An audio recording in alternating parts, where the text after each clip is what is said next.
1월 4일 토요일 GT 묵상과 함께하는 여러분을 주님 이름으로 축복합니다. 오늘 말씀은 요한복음 1장 32절부터 41절까지 말씀입니다. 초청하시는 예수님이란 제목인데요. 우리 함께 본문을 읽어보겠습니다. 내가 보매 성령이 비둘기같이 하늘로부터 내려와서 그의 위에 머물렀더라. 나도 그를 알지 못하였으나 나를 보내어 물로 세례를 베풀라 하신 그이가 나에게 말씀하시되 성령이 내려서 누구 위에든지 머무는 것을 보거든 그가 곧 성령으로 세례를 베푸는 이인 줄 알라 하셨기에 내가 보고 그가 하나님의 아들이심을 증언하였노라. 또 이튿날 요한이 자기 제자 중 두 사람과 함께 섰다가 예수께서 거니심을 보고 말하되 보라, 하나님의 어린 양이로다. 두 제자가 그의 말을 듣고 예수를 따르거늘 예수께서 돌이켜 그 따르는 것을 보시고 물어 이르시되 무엇을 구하느냐? 랍비여, 어디 계시오니이까?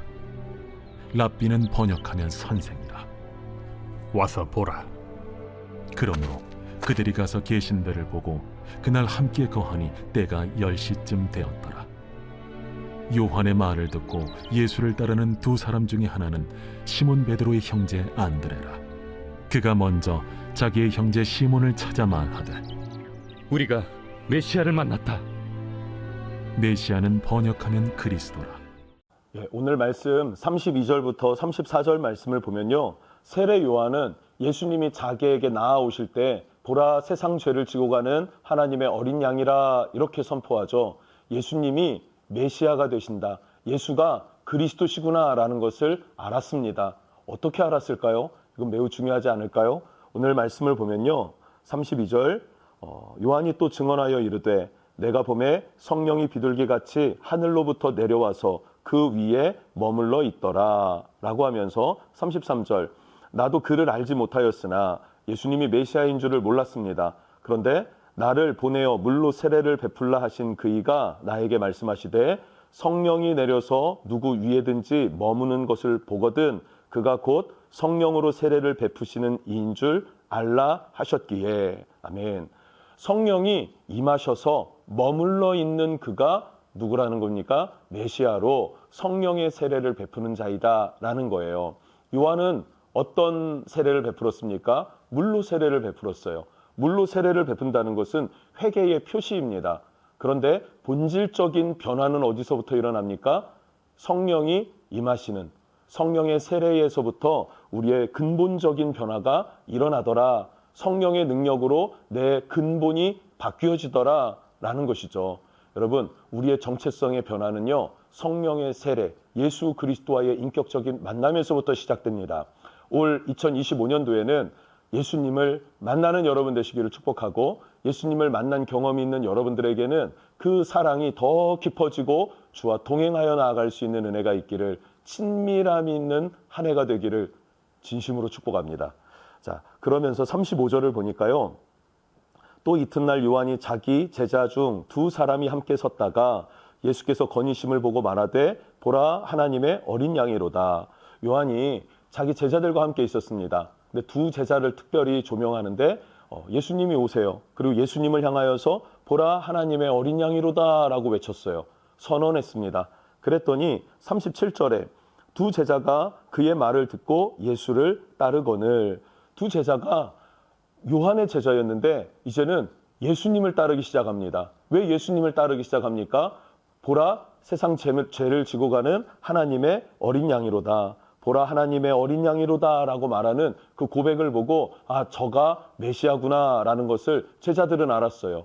요한의 제자들은 그 이야기를 듣고 이제 요한을 떠나서 누구에게로 갑니까? 메시아 예수께로 가더라. 이 두 사람이 누구냐면요. 요한이고요. 한 사람은 안드레예요. 안드레는 베드로의 형제라고 말하고 있죠.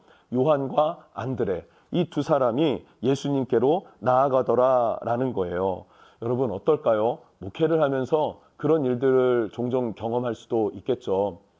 다른 교회에 신앙생활을 하던 성도들이 우리 교회에 오면은 반갑습니다. 좋습니다.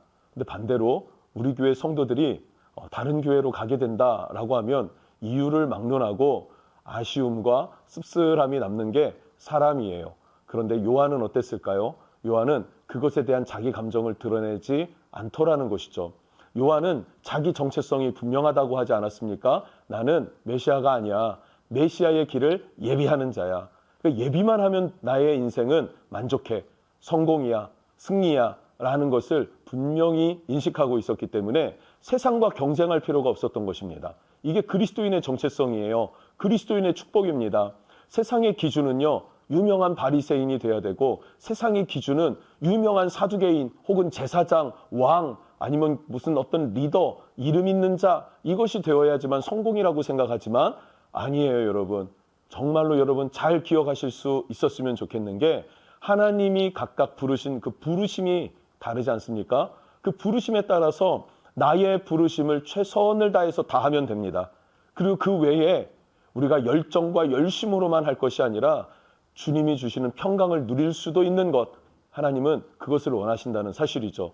그러나 그 부르심의 뜻을 이루기 위해서는 최선을 다하는 것, 담대히 이 땅을 살아내는 것, 그 믿음이 필요한 줄로 믿습니다. 세례 요한은 욕심이 없었어요. 왜요? 자기의 사명만 감당하면 된다라는 그 자신의 선, 자신의 역할의 정도가 어느 정도인지를 알았기 때문에, 그래서 욕심을 부리거나 감정이 상하거나 미운 마음이 들거나 뭐 째려보거나 그러지 않았단 말이죠. 그래서 예수님이 요한을 향하여서 뭐라고 합니까? 여자가 낳은 자 중에 가장 큰 자다라고 말하셨잖아요. 여러분, 그런 은혜가 요한에게 베풀어 주신 하나님의 은혜가, 그 마음의 중심이, 그의 정체성이 우리에게도, 여러분에게도 있기를 주님의 이름으로 축복합니다. 네, 그렇게 요한을 떠나서 예수님께로 찾아간 두 명의 제자가 있는데요. 먼저 안드레입니다. 40절을 보니까 요한의 말을 듣고 예수를 따르는 두 사람 중에 하나는 시몬의 형제 안드레라. 안드레가 어떻게 했는지를 보면요, 그가 먼저 자기의 형제 시몬을 찾아 말하되 우리가 메시아를 만났다 하고, 메시아는 번역하면 그리스도라. 메시아를 만났다라고 자기 형제에게, 가장 가까이에 있는 형제 베드로에게 전했다, 증언했다라는 것을 알 수 있습니다. 근데 그에 앞서서 무엇이 있었습니까? 그것은 예수님과 함께 동행하는 시간이 있었습니다. 예수님과 함께한 시간들이 있었어요. 예수님께서 와서 보라라고 말씀하셨고, 그렇게 예수님과 거하는 시간, 동거하는 시간, 동행하는 시간이 있었어요.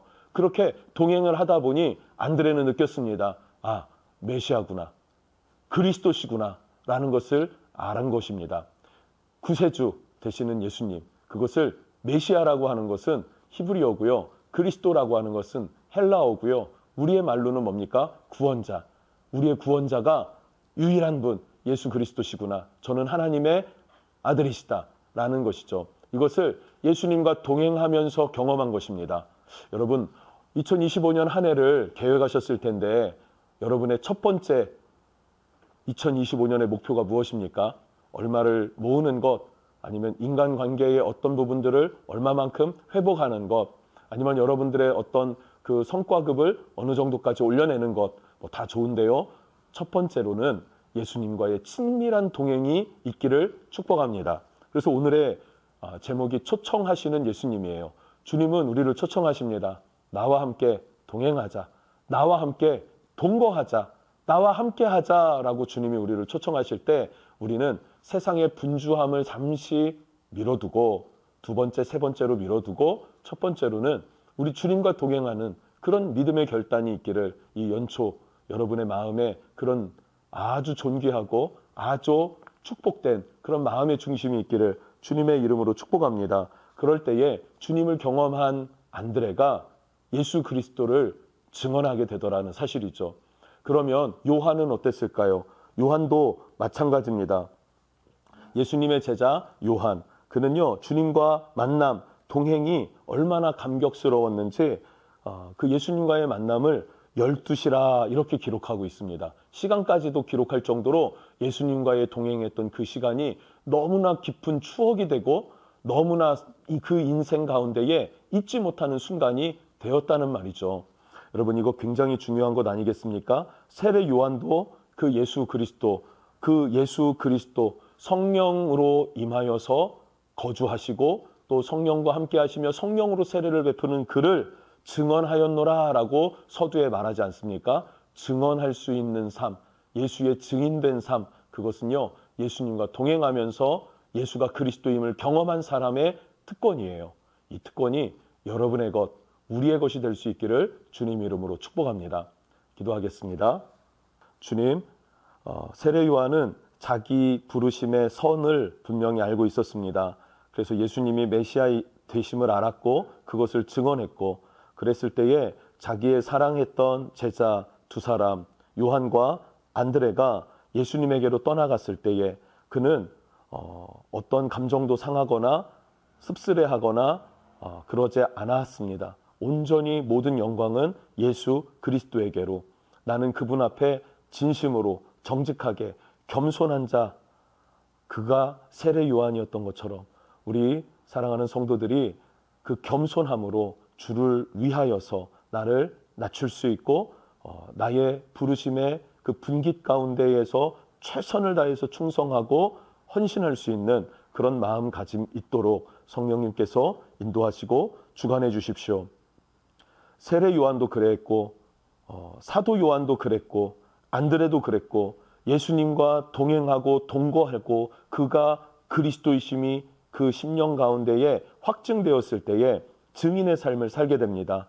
하나님, 사랑하는 성도들이 이 한 해를 살아가면서 무엇보다 초청하시는 예수님의 부르심에 응답하고 그 예수님과 동행하는 은혜가 있게 해 주시옵소서.